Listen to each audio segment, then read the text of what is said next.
Hello friends. आज हम English के एक बहुत ही इम्पॉर्टेंट चैप्टर को पढ़ने जा रहे हैं जिसको हम कहते हैं पर्सनल प्रोनाउंस। ये जो पर्सनल प्रोनाउंस हैं ये एक बहुत ही छोटे छोटे शब्द हैं जिनका प्रयोग हम करते हैं इंग्लिश में किसी संज्ञा के बदले में।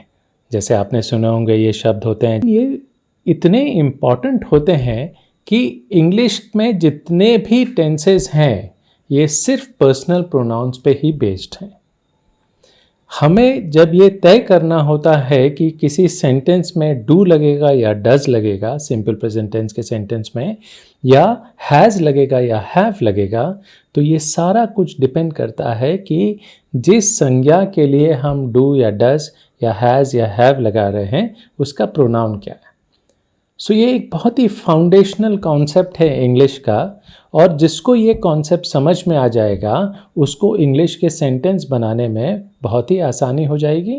प्लस जो हमारी जो गलतियां होती हैं वो गलतियां भी हमारी कम हो जाएंगी। सो आइए देखते हैं कि ये पर्सनल प्रोनाउंस क्या हैं और इनका हम कैसे इंग्लिश में अपनी भाषा में यूज़ कर सकते हैं।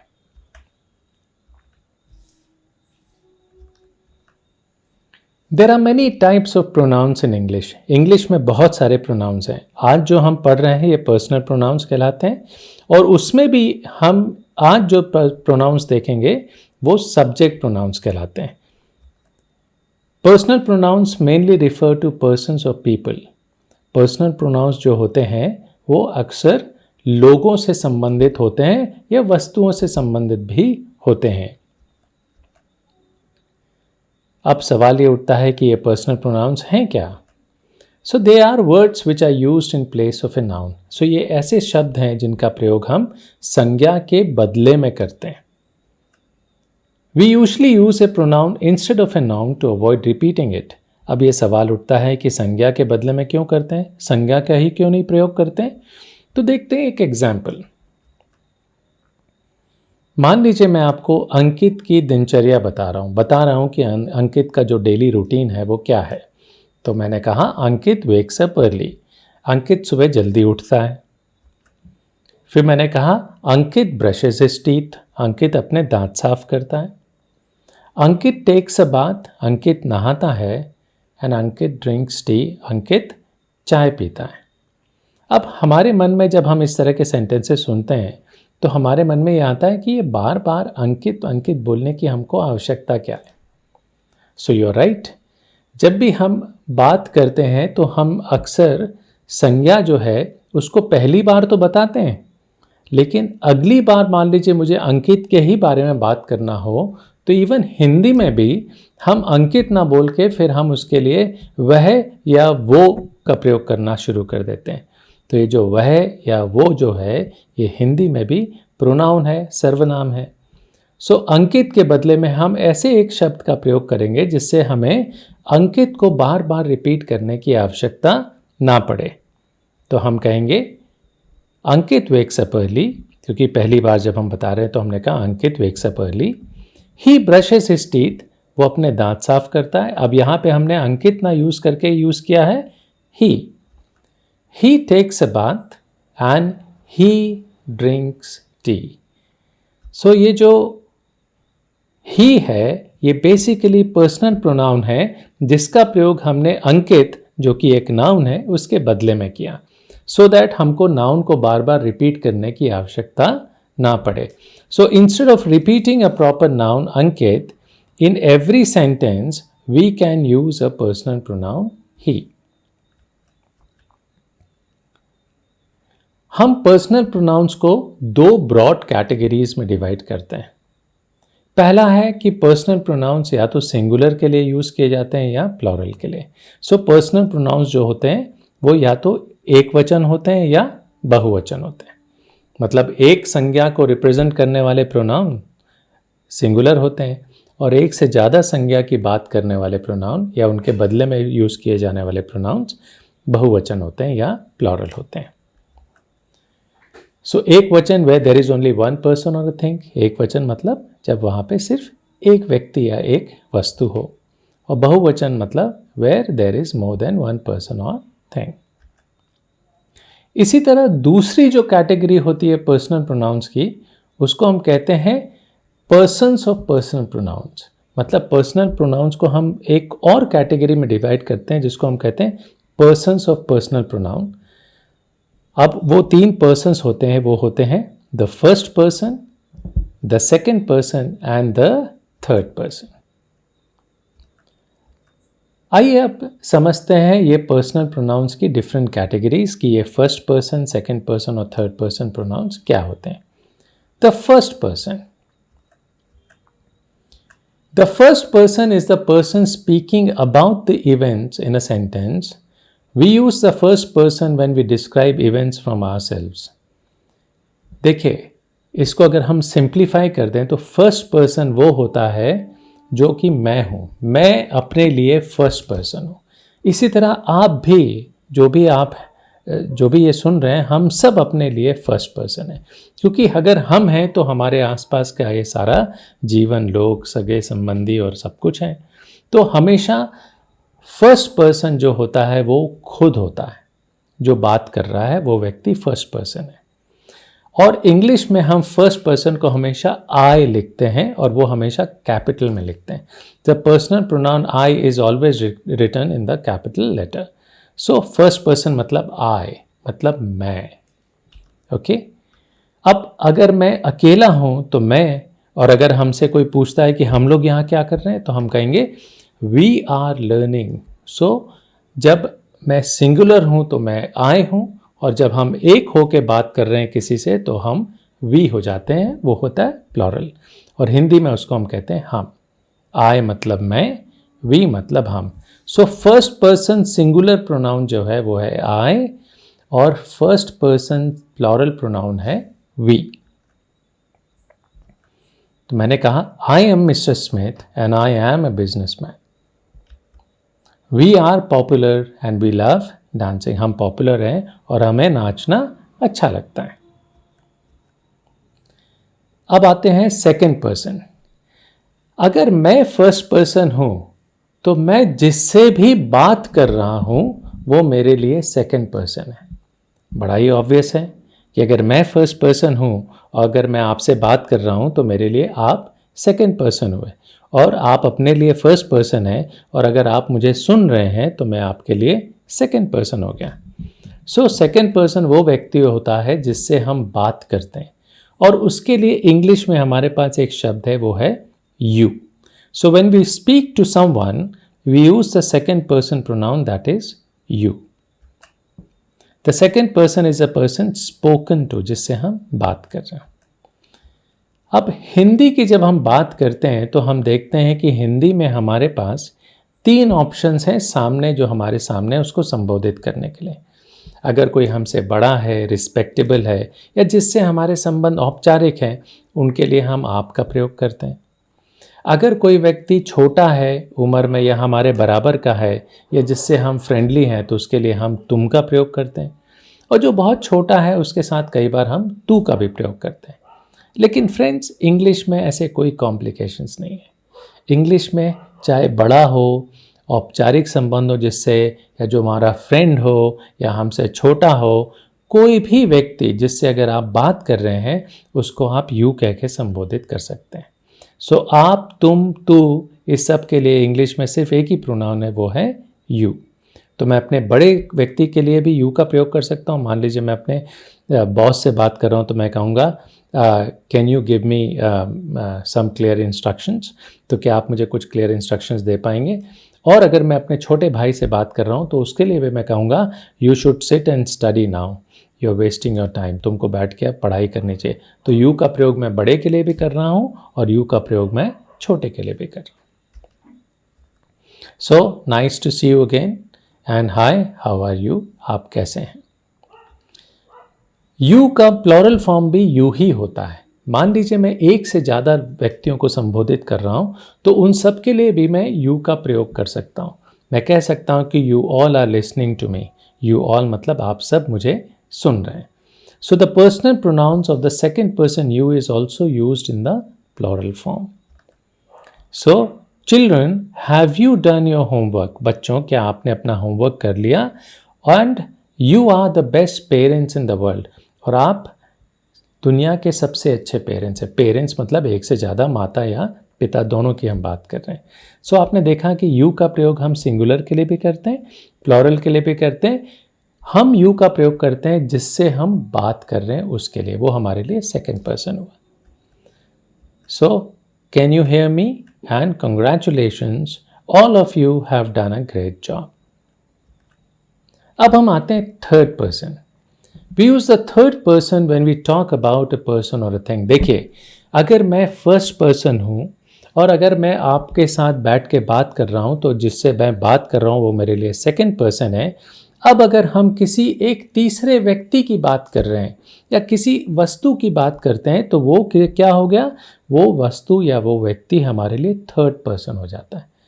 तो मैं अपने लिए आई हूं फर्स्ट पर्सन, मैं जिससे भी बात करूंगा वो मेरे लिए सेकंड पर्सन है, उसके लिए मैं यू का प्रयोग करता हूं। और मैं और आप अगर हम किसी के बारे में बात कर रहे हैं तो वो व्यक्ति या वस्तु, उसके लिए हम यूज करते हैं third person pronouns. So we use the third person when we talk about a person और a thing. Talk about a person और अ थिंग। सो मान लीजिए ये दो लड़कियां बात कर रही हैं एक दूसरे से, और वो बात कर रही हैं किसके बारे में, वो बात कर रही हैं हैरी पॉटर के बारे में। So one is saying do you like Harry Potter. Do you like, एक ने दूसरे को संबोधित करके कहा do you like Harry Potter. Yes, he is so cute. Now since they are talking about somebody else, इन लोग किसी और के बारे में बात कर रहे हैं तो उसने यूज किया yes, he is so cute. So तो थर्ड पर्सन प्रोनाउंस होते हैं वो जेंडर के बेस पे हम यूज करते हैं। तो चूंकि हम हैरी पॉटर की बात कर रहे थे तो हमने वहां पे ही का प्रयोग किया। सो ही का प्रयोग हम किसी पुरुष या लड़के के लिए करते हैं। जब भी हम किसी एक पुरुष या एक लड़के की बात करें तो उसके लिए हमेशा हमें ही का प्रयोग करना चाहिए। ओके, अगर हम किसी एक महिला या एक लड़की की बात कर रहे हैं तो हमेशा उसके लिए हमें शी का प्रयोग करना चाहिए। एक महिला या एक लड़की, एक से ज़्यादा नहीं, हम बात कर रहे हैं सिंगुलर की। एक पुरुष एक लड़का ही, एक महिला एक लड़की शी। फिर इंग्लिश में एक थर्ड प्रोनाउन भी होता है, सिंगुलर के लिए प्रयोग किया जाता है, उसको हम कहते हैं इट। अब जो इट है ये न्यूट्रल प्रोनाउन है, मतलब ये ना मैस्कुलिन है, मतलब ना ये पुल्लिंग है या ना स्त्रीलिंग है, इसको न्यूट्रल प्रोनाउन कहते हैं और इसके बहुत सारी जगह पे हम प्रयोग करते हैं। इसका ये ऐसी हर चीज़ के लिए प्रयोग किया जाता है जिसका कोई डेफिनेट जेंडर ना हो। तो देखते थोड़ा इट को और समझ लेते हैं। We use it for singular non living nouns और for the nouns we do not know और बॉदर देयर जेंडर अबाउट। मतलब हम इट का प्रयोग एक ऐसी संज्ञा के लिए करते हैं जो एक है। अब वो नॉन लिविंग है, मतलब अगर एक ऐसी संज्ञा जो एक है और निर्जीव वस्तु है, तो हर निर्जीव वस्तु जो कि एक है अगर हम उसके बारे में बात कर रहे हैं तो हम उसके लिए इट का प्रयोग करते हैं। और ऐसी वस्तुओं के लिए भी हम इट का प्रयोग करते हैं जिसका जेंडर या तो हम जानते नहीं हो या हमारे लिए इम्पॉर्टेंट नहीं हो। जैसे जानवरों के जनरल, जानवरों के जेंडर हमारे लिए इम्पॉर्टेंट नहीं होते। सो हम इट का प्रयोग एक माउंटेन के लिए भी कर सकते हैं, एक फ्लावर के लिए कर सकते हैं, एक चिड़िया के लिए कर सकते हैं और इवन लैपटॉप के लिए भी हम इट का ही प्रयोग करते हैं। The pronoun it is used for the gender of a small child और a baby. Now this is very important.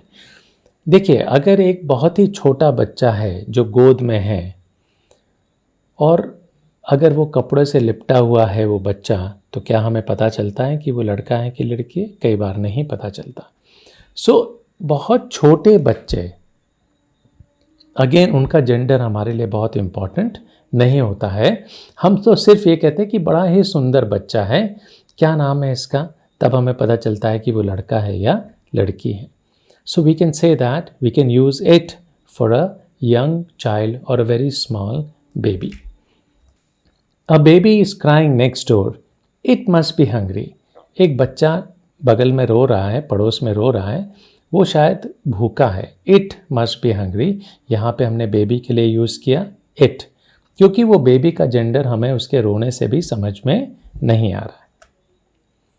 इसी तरह जो हमारे पालतू जानवर होते हैं उनका जेंडर तो हमें पता रहता है और उनका जेंडर हमारे लिए इम्पॉर्टेंट रहता है। तो पालतू जानवर के लिए तो आप ही या शी का प्रयोग कर सकते हैं, लेकिन जो आवारा जानवर हैं या एक ऐसी कॉमन जानवर हैं उनके लिए हम ही या शी का प्रयोग नहीं करते, हम उसके लिए इट का ही प्रयोग करते हैं अगर वो सिंगुलर है। सो पालतू जानवर के लिए हम कह सकते हैं don't go near him, he will bite you, he will bite you. I am saying he will bite you, okay. और if I am going on down the road, अगर एक कुत्ता क्रॉस कर जाता है मेरा रोड तो मैं कहूँगा अरे बच गया, इट गॉट सेव्ड, मैं तो बच गया अभी, it just nearly got saved, बिल्कुल बच गया वो तो कुत्ता। It, I am not bothered वो ही है या शी है। इसी तरह कुछ नाउन्स ऐसे होते हैं जिनको हम यूनिसेक्स नाउन कहते हैं, मतलब जिनका जेंडर उस शब्द को सुनने से पता नहीं चलता। मान लीजिए कोई कह रहा है टीचर इज़ कमिंग, तो टीचर इज़ कमिंग से पता नहीं चलता है कि वो टीचर मेल है या फीमेल है। या doctor, I will go and meet the doctor, जब हम कहते हैं मैं आज डॉक्टर से मिलूंगा, I will go and see the doctor today, तो डॉक्टर से पता नहीं चलता कि हम एक मेल की बात कर रहे हैं या फीमेल की बात कर रहे हैं। लेकिन इस तरह के जो ये यूनिसेक्स नाउन्स होते हैं जिससे जेंडर का पता नहीं चलता, उनके लिए हम इट का प्रयोग नहीं कर सकते, उनके लिए हमको ही शी का ही प्रयोग करना होगा। ही लगा दीजिए क्योंकि ही कई बार एक्सेप्टेबल है एज ए यूनिवर्सल प्रोनाउन, जब हम ये नहीं कहना चाहते कि ही है या शी है, लेकिन शी भी लगा सकते हैं, लेकिन इट नहीं लगा सकते। स्टूडेंट, डॉक्टर, प्रेसिडेंट या टीचर, इन सब के लिए हमको यूज़ करना है ही या शी। अब अगर हमें एक से ज़्यादा लोगों के बारे में बात करना है या एक से ज़्यादा लोग वस्तुओं के बारे में बात करना है या एक से ज़्यादा स्थान के बारे में बात करना है, एक से ज़्यादा, तो उसके लिए इंग्लिश में सिर्फ एक प्रोनाउन है, वो है दे। दे का प्रयोग हम किसी वस्तु के बारे में एक से ज़्यादा होना चाहिए जब बात करते हैं तो हम उसके लिए दे का प्रयोग करते हैं।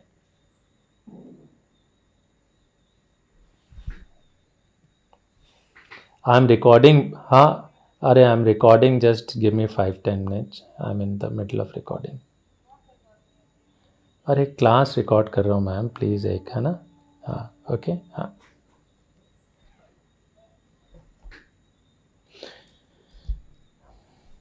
अगर हम एक से ज़्यादा वस्तुओं के बारे में, एक से ज़्यादा व्यक्तियों के बारे में बात कर रहे हैं तो उन सब के लिए हम एक ही प्रोनाउन का प्रयोग करते हैं, वो है दे। अगर मान लीजिए मैं एक बिल्ली और एक बच्चे की बात कर रहा हूँ तो आई विल से दे आर सिटिंग। एप्पल्स की बात कर रहा हूँ, अगेन नॉन लिविंग थिंग्स, लेकिन एक से ज़्यादा है तो मैं कहूँगा दे आर लुकिंग फ्रेश।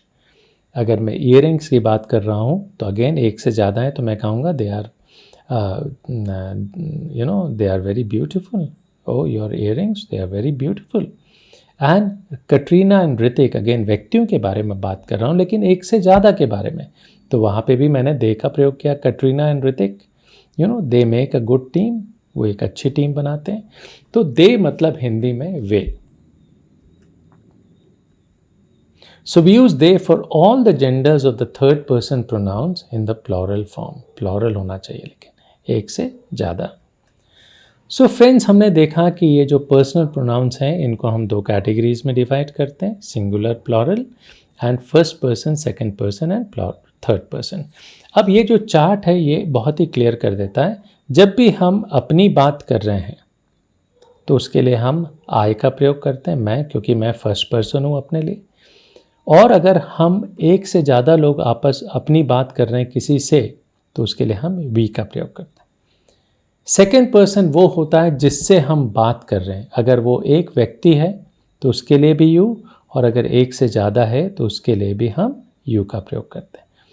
इसके अलावा अगर हम किसी के बारे में बात कर रहे हैं और जिसके बारे में बात कर रहे हैं वो एक पुरुष है तो हम उसके लिए ही का प्रयोग करते हैं। अगर वो कोई एक स्त्री है तो उसके लिए शी का, या कोई वस्तु, जानवर, पशु पक्षी है लेकिन एक है तो उसके लिए इट का प्रयोग करते हैं। और अगर हमें एक से ज़्यादा व्यक्तियों, वस्तुओं, पशु पक्षी, किसी निर्जीव वस्तुओं की बात करनी है या किसी स्थान की बात करनी है जो एक से ज़्यादा हो, तो उन सब के लिए हमारे पास एक ही प्रोनाउन है, वो है दे। तो चलिए एक छोटी सी एक्सरसाइज करते हैं और देखते हैं कि हमको ये कॉन्सेप्ट समझ में आया कि नहीं आया। एक सेंटेंस देखेंगे, हम उसमें फिल करेंगे कि उसमें कौन सा प्रोनाउन आना चाहिए। Sita is reading a book. अब सीता मतलब एक महिला, ना मैं सीता हूँ ना आप सीता हैं, हम किसी एक महिला की बात कर रहे हैं, थर्ड पर्सन, तो उसके लिए हम यूज़ करेंगे she is reading a book. The tree is green. अब द ट्री मतलब एक, अगेन एक third person singular, so will say it is green. The pictures are on the wall. The pictures are on the wall. अब हम अगर pictures की बात कर रहे हैं तो ये एक से ज़्यादा हो गए, तो मतलब हम first person is talking to second person, जो कि आप हैं जिससे मैं बात कर रहा हूँ। हम बात कर रहे हैं पिक्चर्स की, जो कि हमारे लिए थर्ड पर्सन हो गया, और वो वस्तु है एक से ज़्यादा, उसके लिए हमारे पास प्रोनाउन है दे, तो हम यहाँ पे लगा देंगे they are on the wall. The elephants are running. Again हम और आप बात कर रहे हैं एलिफेंट्स, जो कि थर्ड पर्सन हुए, तो उनके लिए हम यूज़ करेंगे again they. My sisters are watching TV. Again हम और आप, मैं और आप, हमारी बहनों की बात कर रहे हैं, अगेन वो एक से ज़्यादा है और थर्ड पर्सन है, तो हम उसके लिए यूज़ करेंगे they are watching TV. The flower is in the garden. The flower मतलब सिंगुलर फूल, तो उसके लिए हम यूज़ करेंगे it is in the garden. Ram is riding his bike. Ram अपनी बाइक चला रहा है। चूँकि राम एक सिंगल व्यक्ति है, मतलब सिंगुलर है, और थर्ड पर्सन है, मैं और आप बात कर रहे हैं राम की, थर्ड पर्सन सिंगुलर, और वो पुरुष है, तो उसके लिए हम यूज़ करेंगे he. So I will say he is riding his bike. These dresses are dirty. ये जो ड्रेसेस हैं ये डर्टी हैं। अगेन दीज ड्रेसेस मतलब एक से ज़्यादा ड्रेसेस की बात कर रहे हैं हम, so they are dirty. And Rahim has a brother. Rahim का एक भाई है। Rahim again third person singular पुरुष, तो उसके लिए हम यूज़ करेंगे he, so he has a brother. These are personal pronouns, जिनका प्रयोग हम संज्ञा के बदले में करते हैं, और हम ये हमारे लिए बहुत ही इम्पॉर्टेंट है, क्योंकि हम बार बार, पहली बात तो संज्ञा को रिपीट नहीं करना चाहते, और दूसरा, जैसे ही आप आगे के टेंसेस वगैरह आप देखेंगे तो इंग्लिश में हमें कई बार ये तय करना पड़ता है कि वर्ब का कौन सा फॉर्म लगेगा सेंटेंस में, और वो हम तय कर पाते हैं जब हमें ये पता होता है कि जो नाउन है या जो सब्जेक्ट है उसका प्रोनाउन क्या है। English is a lot based on pronouns. Please practise that. All the best. Take care.